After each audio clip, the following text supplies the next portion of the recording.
to do nothing is to die for nothing. Well, the question would be, what can they do? You know, what can they do? Oh, civil populist agitation. Civil populist, because a leadership without checks and balances can go dictatorial, absolutist, like Louis XIV of France, who on the 13th of April, 1566, stood in front of Parliament and declared famously, L'État, c'est moi, I am the state. Because he had no checks and balances. So even in our own homes, if we don't have checks and balances from our wives, from our children, from our husbands, we go dictatorial. So Thomas, it was, who said, the only price we have to pay for our liberty is eternal vigilance. That's Justice Leonard Hand.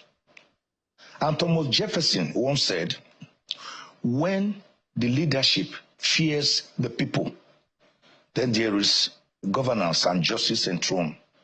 But when the people fear the leadership, then there is autocracy. Is that not what we are experiencing? Can Nigerians really challenge their leaders now?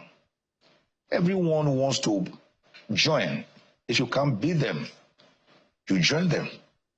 That appears to be the Stockholm syndrome Nigerians are now suffering from. Stanley went asked, how do you control the people? Why do you make them so malleable to you? He said, I give you an example.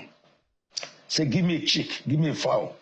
They brought a live chick, and he started plucking out the feathers one by one, with the chicken bleeding, croaking, screaming, yelling, in pains, in agony. Then when he finished plucking out the entire feathers, he dropped the chicken.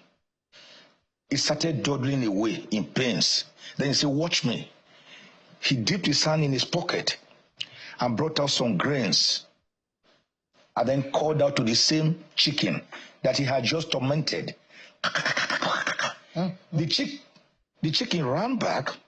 Stanley bent down with his palm open, and the chicken started eating from the very palm of the person who had just tormented him.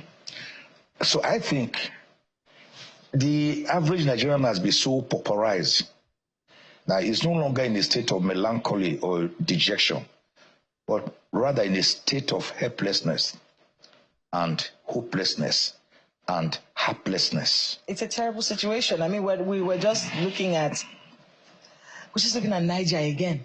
Yeah. Niger. It's coming. People think the flood is, no, there's more.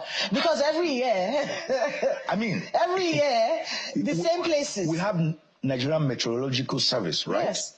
We also have NEMA.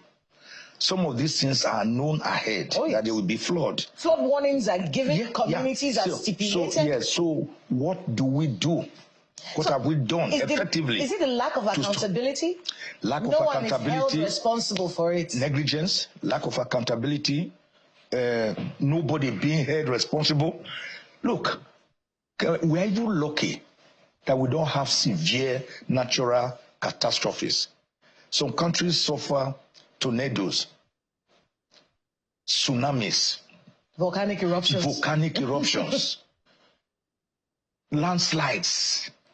We are lucky with our terrain. And then mere flood comes and we see it ahead. What do we do?